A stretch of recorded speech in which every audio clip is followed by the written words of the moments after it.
बच्चों, आज हम लोग स्टार्ट करने वाले हैं पहला चैप्टर। चैप्टर का नाम है मोर अबाउट कंप्यूटर्स। बच्चों, इसमें हम कंप्यूटर के बहुत सारे क्षेत्रों के बारे में जानेंगे कि कंप्यूटर कैसे वर्क करता है, कंप्यूटर कैसे काम करता है और किन किन सेक्टर में ये काम आता है और किन किन जगहों पे इसका हम लोग प्रयोग करते हैं। ठीक है, तो बच्चे हम आगे बढ़ते हैं और जानते हैं कंप्यूटर के बारे में। उससे पहले एक छोटी सी कहानी आपको बता देते हैं अलादीन और उसके जिन के बारे में। अलादीन और जिन एक जादुई चिराग की मदद से रात या दिन चाहे जैसे भी हो एक बहुत बड़ा साम्राज्य स्थापित कर लेते हैं। अपनी जादुई ताकत से वो बहुत सारे अपनी ख्वाहिशों को पूरी कर लेता है। तो ऐसे में सवाल ये उठता है कि कैसे कैसे एक छोटा सा चिराग और उससे जिन से एक बहुत बड़ा साम्राज्य स्थापित किया गया, कैसे उसकी मनचाही इच्छा को पूरी किया गया। तो इसी सिलसिले में हम लोग आगे बढ़ते हैं और जानने की कोशिश करते हैं कि कंप्यूटर्स और मैन यानी कि आदमी के बीच क्या अंतर होता है।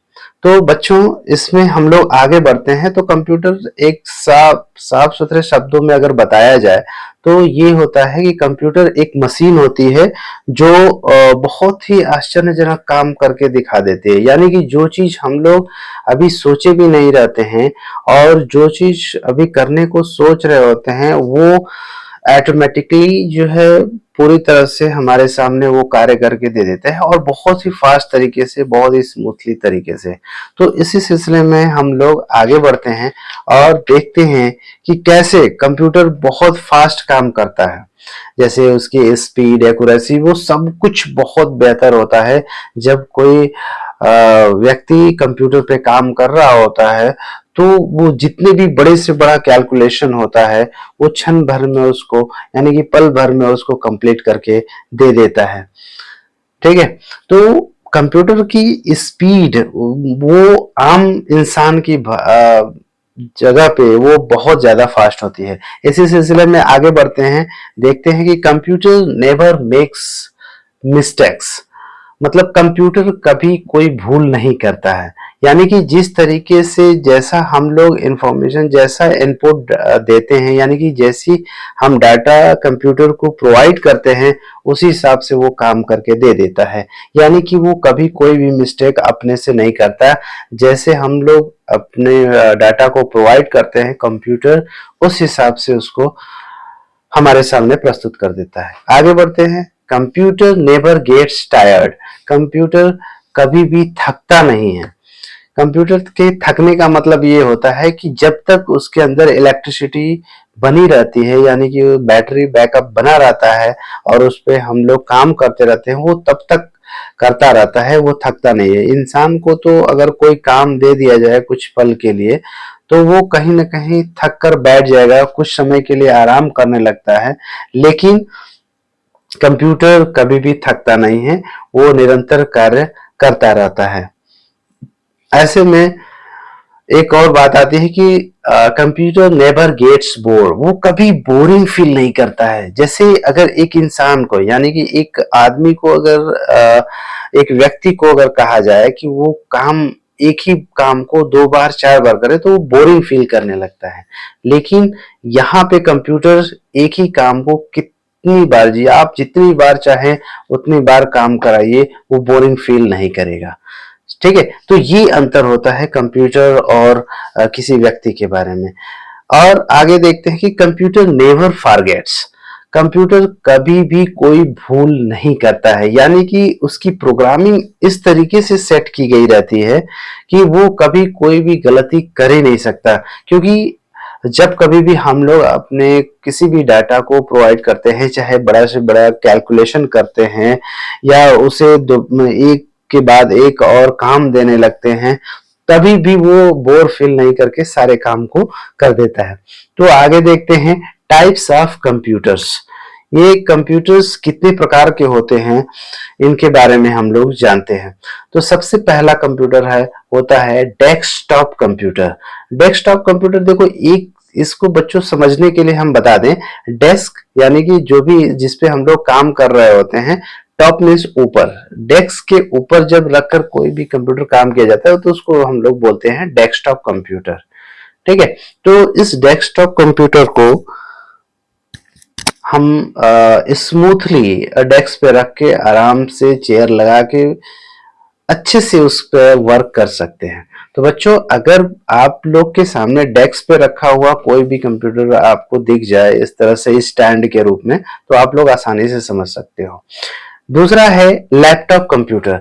लैपटॉप कंप्यूटर क्या होता है? इसका देखो, लैप मीन्स होता है गोद, टॉप मीन्स ऊपर, यानी कि गोद के ऊपर भी इसको रख के चलाया जा सकता है। हालांकि इसको कहीं भी आप टेबल पे रखिए या गोद पे रखिए या हाथ में लेकर ही चलाइए, किसी तरीके से, मतलब इतना स्मूथली ये एडजस्टेबल है कि कहीं पर भी ये काम कर जाता है। लेकिन लैपटॉप इसलिए नाम रखा गया क्योंकि ये कहीं पर भी आप उसको एडजस्ट करके चला सकते हैं, टॉप मतलब ऊपर रख के चला सकते हैं।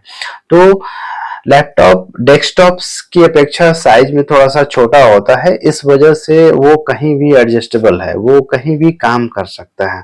तो बच्चों, अगर इसमें आपको आसानी हो तो आप लोग लैपटॉप भी ले सकते हैं, उसमें भी काम कर सकते हैं। नेक्स्ट है टैबलेट, यानी कि टैबलेट एक लैपटॉप से छोटा सा साइज होता है, लेकिन काम आपका वही पूरा करेगा जैसे पहले हुआ करता था, उसमें कोई दिक्कत नहीं आती है।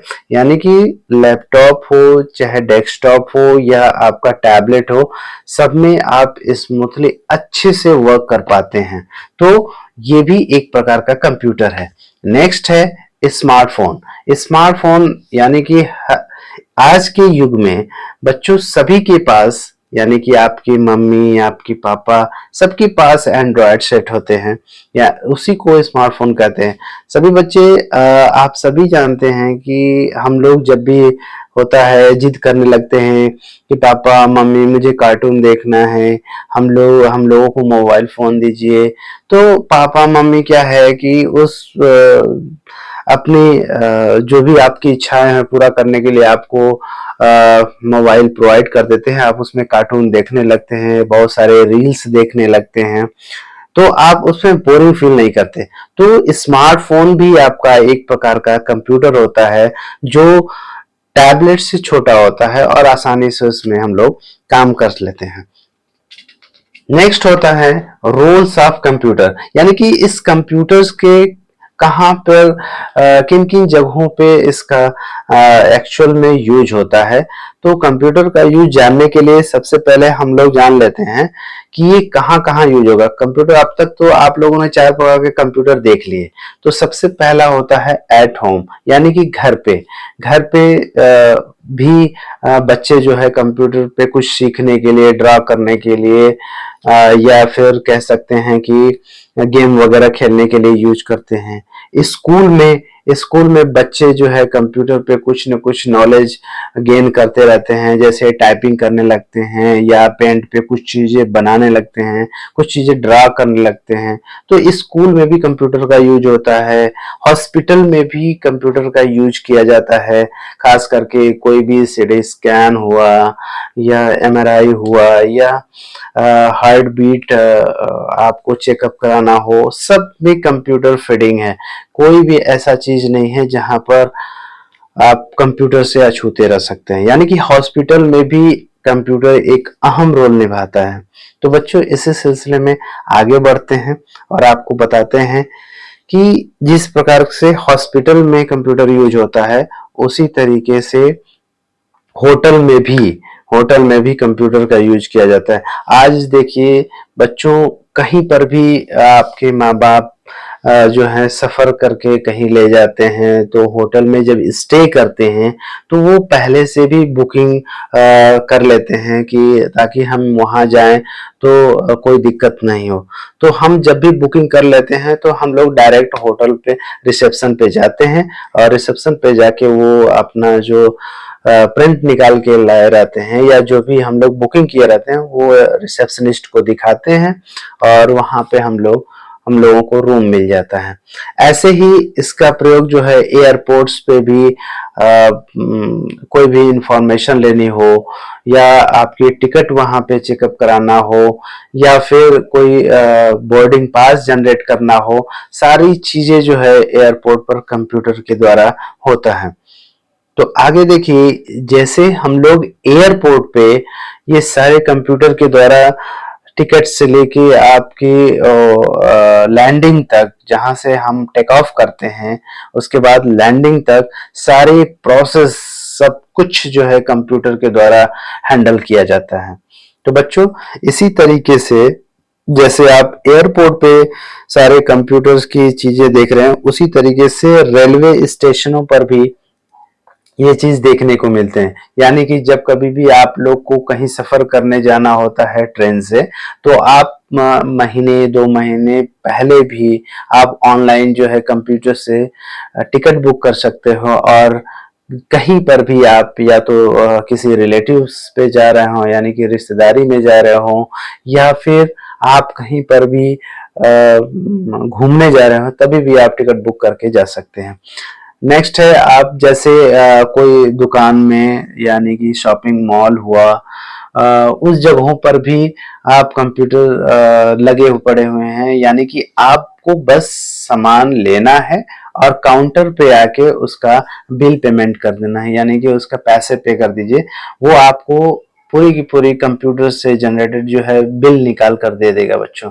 तो कहीं ना कहीं शॉपिंग मॉल में भी कंप्यूटर के बहुतायत प्रयोग हो रहे हैं। इन सब जगहों पर भी कंप्यूटर बहुत ज्यादा चलने लगे हैं। ऐसे ही बैंक को देख लीजिए, बैंक में आप जाते हैं बच्चों, तो बैंक में भी आपको देखने को मिलता है कि वहां पर भी बहुत सारे कंप्यूटर लगे होते हैं। वहां पर भी बहुत सारे जो एम्प्लॉय होते हैं, जो कर्मचारी होते हैं, वो सारे के सारे उस पर काम कर रहे होते हैं।